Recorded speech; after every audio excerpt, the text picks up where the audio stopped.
Hi,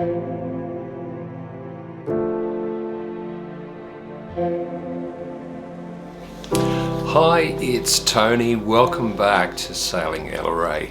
A few weeks ago I posted a video about my consideration of a larger boat, and I'm very happy to say I got lots of replies, lots of advice, and I want to thank everybody for that. It was very encouraging. Obviously I've been looking at boats before then, but to be honest, since that video was posted, I've really ramped up my my interest in going for a larger boat. The boats contained in the images that you're about to see are not the actual boats that I was able to inspect and in some cases sail, but they will give you an idea of what I have been looking at in any case. I hope this is helpful to you if you are also on this journey, and I hope it gives you a starting point, if you like, for your search if you're deciding to go for a larger boat, or maybe your first boat is going to be something this big. Not quite recommended, but if that's the case, well, good luck to you. Enjoy what you're about to see, and please, of course, let me know in the comments what you think.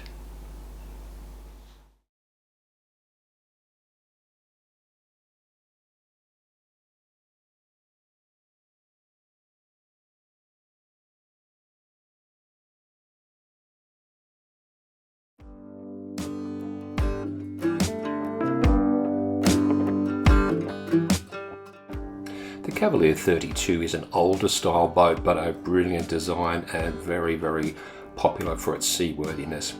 It has a chord hull though, which concerns me as it is an older boat and osmosis becomes a bit of a problem for us. The interior, as many boats are, they're all different, but it's an older style interior, but quite practical. The only thing I don't like about it is it doesn't have an enclosed head and shower.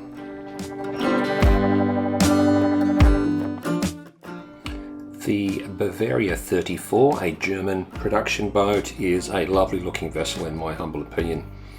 Very well finished and just a good tidy looking boat. Scores offshore are not as good as some others, and I believe that is because it is very beamy and there is a tendency for it to get a little bit rolly offshore.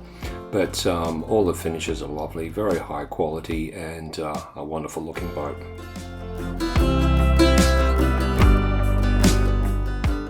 The Catalina 320 is an American production boat, and like the Bavaria, very good looking and really well finished.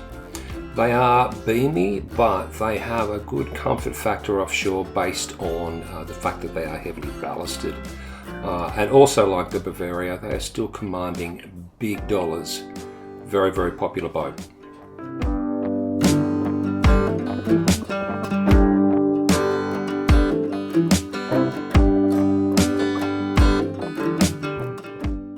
North Shore 340 was mentioned in my previous video as being a real favourite of mine. They are an Australian production boat, very, very well finished, good quality boats, and a real good crossover between a cruiser and a cruiser racer.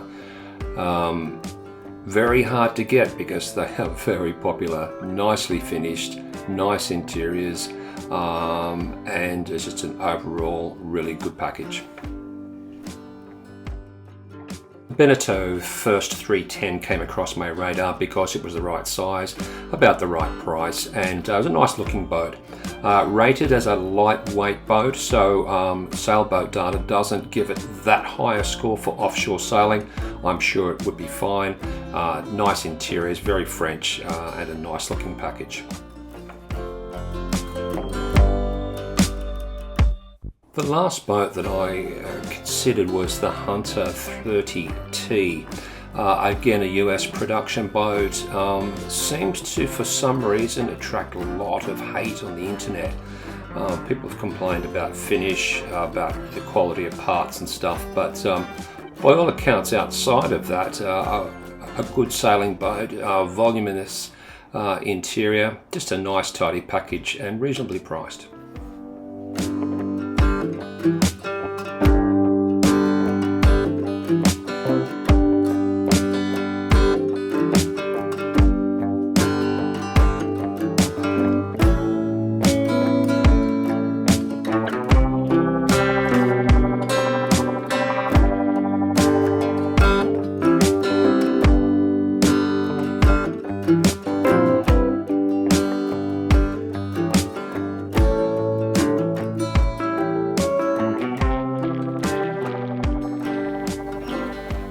There you go, there's our list. I'd be a very proud owner of any one of those boats. They are all fantastic, but ultimately I have to narrow that list down, and I have done that, and I've narrowed it down to just 2 boats. The first one will come as no surprise to you, is the North Shore 340. The second one, which may surprise you, is the Catalina 320 or 32. Where to from here? You'll just have to watch the next video. Thank you so much for joining me, and I hope you have got something out of what you've just watched. All the best. Catch up with you next time.